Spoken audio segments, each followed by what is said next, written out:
Lorsqu'une rivalité s'installe dans la durée, qu'elle reste d'abord froide, feutrée, diplomatique, mais que les rancœurs s'empilent année après année, l'étincelle finit souvent par jaillir. Et à ce moment-là, on ne parle plus de déclarations hostiles. On parle de tirs, de frappes, d'un choc armé assumé. C'est précisément le scénario que certains redoutent pour le Maghreb. La différence majeure entre Israël et l'Iran, c'est l'absence de contact territorial direct. Entre eux se dressent d'autres États, la Jordanie, l'Irak, la Syrie. Aucun face-à-face frontalier immédiat. À l'inverse, l'Algérie et le Maroc, eux, se font face géographiquement. Une ligne commune les relie et les sépare à la fois. Et c'est là que la leçon devient urgente. Nous, Maghrébins, devons comprendre qu'une escalade verbale, des batailles médiatiques fratricides, des rivalités alimentées par l'orgueil et la haine peuvent créer un climat explosif. Plus la tension monte, plus le compromis doit être recherché tôt, très tôt, avant que la mécanique ne s'emballe. Car une fois que l'engrenage militaire se met en marche, il est difficile de l'arrêter. Le danger n'est pas théorique, il est réel, extrêmement réel. Il suffit d'observer ailleurs, le Rwanda et la République démocratique du Congo, l'Érythrée face à l'Éthiopie. À chaque fois, la même logique. Quand la diplomatie échoue, quand aucun canal de négociation ne restaure le sang-froid, la confrontation armée devient une possibilité tragiquement plausible. L'histoire récente le démontre sans détour. Israël, elle a des objectifs naturellement assumés. Les Israéliens, encore une fois, veulent empêcher que l'Iran se dote de la bombe nucléaire. Ils veulent faire tomber le régime iranien. Donc ce sont des objectifs assumés. Encore une fois, il ne s'agit pas de faire le parallèle entre le conflit entre Israël et l'Iran et le conflit entre l'Algérie et le Maroc. Mais ce qu'il y a d'inquiétant, encore une fois, c'est qu'Israël a voulu empêcher les négociations pour un accord diplomatique entre les États-Unis d'Amérique et l'Iran. Et c'est qu'Israël, elle a pesé de tout son poids pour entraîner les États-Unis d'Amérique dans ce conflit. En réalité, dans le monde aujourd'hui, quand il y a deux pays qui se détestent, qui se méfient, qui se haïssent, il y a d'autres acteurs régionaux qui rentrent en jeu pour les entraîner vers la guerre. Et donc, une tension diplomatique ou une guerre froide peut aboutir rapidement à une confrontation militaire. Ça, vraiment, il faut qu'on tire la leçon rapidement. On doit tirer la leçon rapidement. Les Iraniens et les Israéliens n'ont pas voulu négocier, n'ont pas voulu faire des compromis. Chacun a campé sur sa position. Qui a raison? Qui a tort? Nous, on fait de l'analyse, parce qu'on ne va pas faire du journalisme d'épicerie ou du journalisme alimentaire. On ne va pas dire « Ah, l'Iran est plus fort qu'Israël. L'Iran a raison. » On ne fait pas de morale. On est en train de faire de l'information. Il ne s'agit pas de dire qui a eu raison, qui a eu tort. Il s'agit d'expliquer une situation. C'est qu'aujourd'hui, le monde est traversé par de très fortes tensions diplomatiques.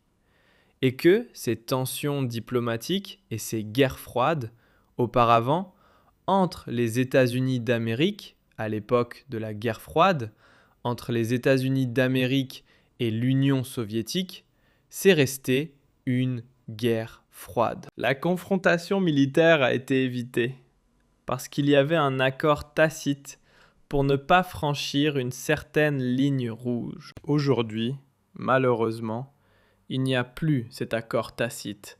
Il n'y a plus cette ligne rouge. Et l'accumulation, encore une fois, des tensions diplomatiques, l'emprise des réseaux sociaux, la haine qui est véhiculée par Internet, les guerres médiatiques, les guerres psychologiques provoquent rapidement une aggravation des tensions qui peuvent mener vers une confrontation militaire. Et ça, c'est inquiétant. C'est inquiétant. Alors, il y a un impact politique sur le Maghreb. Maintenant, après cette guerre, l'Algérie, qui appartient, on va dire, au front du refus, qui refuse la normalisation avec Israël, naturellement, elle est en train de suivre de près ce conflit, parce que l'effondrement du régime iranien permettra à Israël de se débarrasser définitivement de ses adversaires dans la région. Dans le monde musulman, il faut dire la vérité. Il n'y a que 2 pays qui disent non à Israël, qui disent non ouvertement à Israël, qui criminalisent ouvertement Israël, qui diabolisent ouvertement Israël. Ce sont l'Iran et l'Algérie. On ne va pas parler du Yémen. Le Yémen et les Houthis, c'est un pays, mais il est divisé par la guerre civile, quasi inexistant, etc. Le Soudan est quasi inexistant. Mais les 2 pays du monde musulman qui disent non à Israël, qui refusent la normalisation et qui utilisent même la lutte contre Israël ou qui font de leur politique anti-israélienne, de leur soutien à la cause palestinienne, un élément fondamental de leur politique interne et de leur légitimité nationale, après la disparition du régime iranien, si elle se produit, et encore une fois, elle n'est pas certaine, ce n'est pas acté que le régime iranien pourrait s'effondrer. Mais s'il s'effondre, dans le front du refus, il ne restera que l'Algérie. Donc l'Algérie va devoir s'expliquer et va devoir essayer de gérer un nouvel ordre mondial où elle sera, dans le monde musulman, le seul pays qui est vertement anti-israélien. De l'autre côté, le Maroc, si le régime iranien chute, va se frotter les mains, puisque le Maroc est allié avec Israël, c'est un allié militaire, il fait partie des accords d'Abraham et fait partie d'un axe stratégique qui regroupe Israël avec les Émirats arabes unis, le Bahreïn, etc., qui forment un bloc autour d'Israël, des pays très anti-iraniens. Et le Maroc est l'un des pays les plus fervents défenseurs d'une normalisation des relations diplomatiques, voire d'un partenariat stratégique avec Israël. Si Israël gagne, le Maroc va bomber le torse. Il va afficher des ambitions importantes. Il va se sentir renforcé dans ses choix politiques et dans ses orientations politiques. Sauf que c'est le contraire qui se produirait si Israël perdait la guerre. Et il est très peu probable qu'Israël perde la guerre, dans le sens où Israël a le parapluie américain.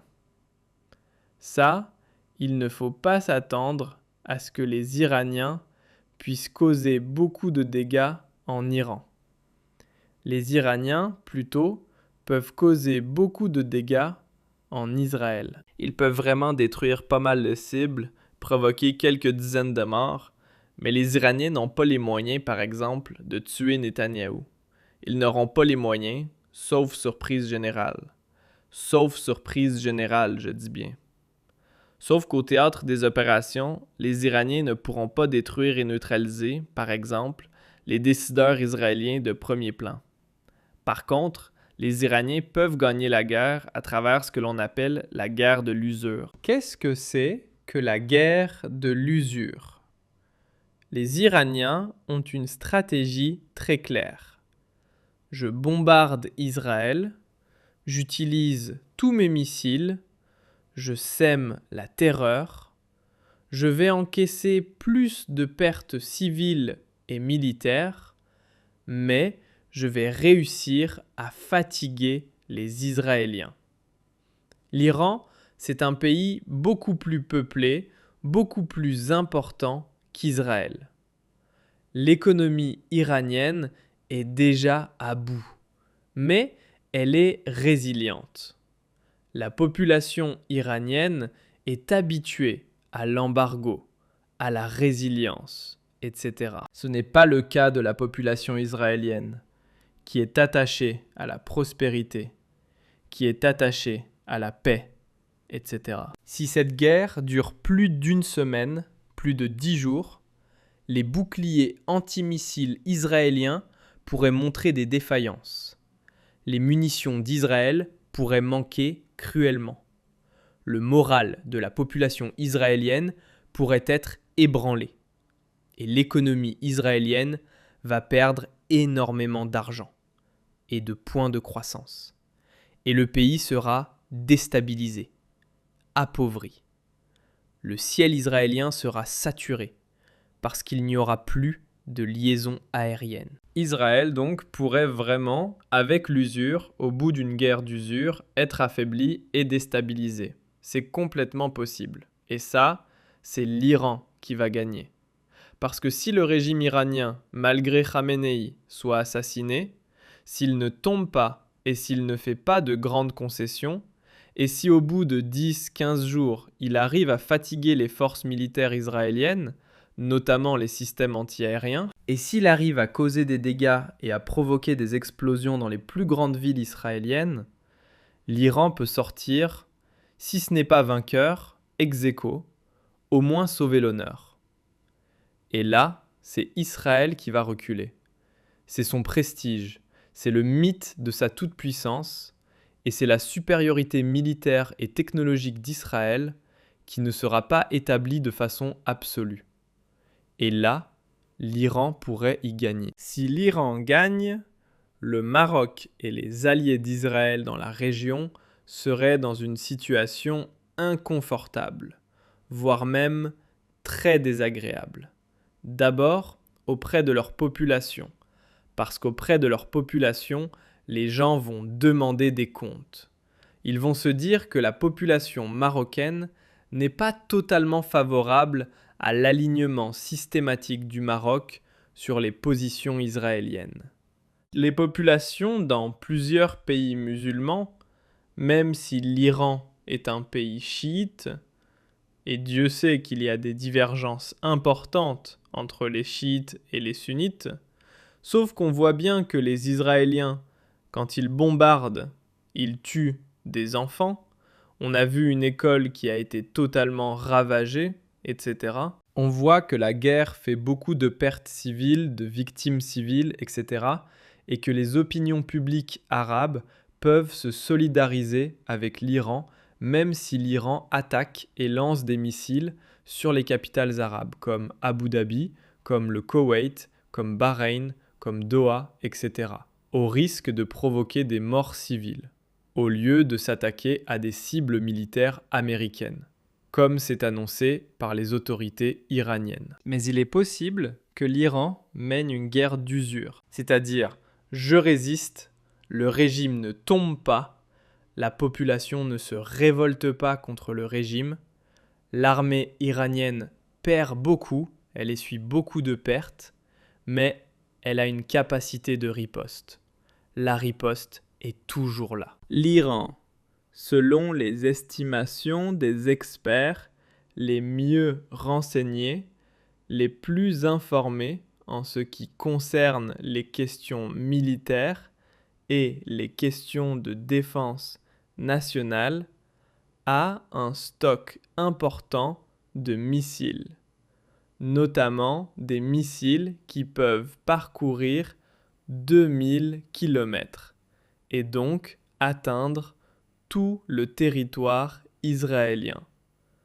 Tout le territoire israélien. Donc il est complètement possible que l'Iran résiste très longtemps. Et si elle résiste très longtemps, elle va épuiser Israël et elle va épuiser l'économie israélienne. Et puis, les États-Unis d'Amérique ne feront pas d'intervention militaire. Il n'y aura pas d'intervention militaire terrestre. C'est de cela dont je parlais hier. Il n'y aura pas d'intervention militaire terrestre. Les Américains ne vont pas envoyer des soldats pour occuper le sol iranien. Et là, je peux parier avec vous tout ce que vous voulez. Donc l'Iran a une chance de gagner si elle résiste, si le régime iranien résiste. Maintenant, le régime iranien est un régime opaque. On n'a pas une idée précise de sa capacité de résistance. Est-ce qu'il peut résister au bout de 15 jours après la mort de Hamed? Parce que dans la guerre des 12 jours de juin 2025, le leader du régime n'a pas été décapité, n'a pas été assassiné, n'a pas été neutralisé. Là, on est dans une situation complètement différente. Il y a plusieurs scénarios. Il y a plusieurs scénarios qui peuvent se dessiner sous nos yeux. Et tous les scénarios auront un impact direct sur le Maghreb.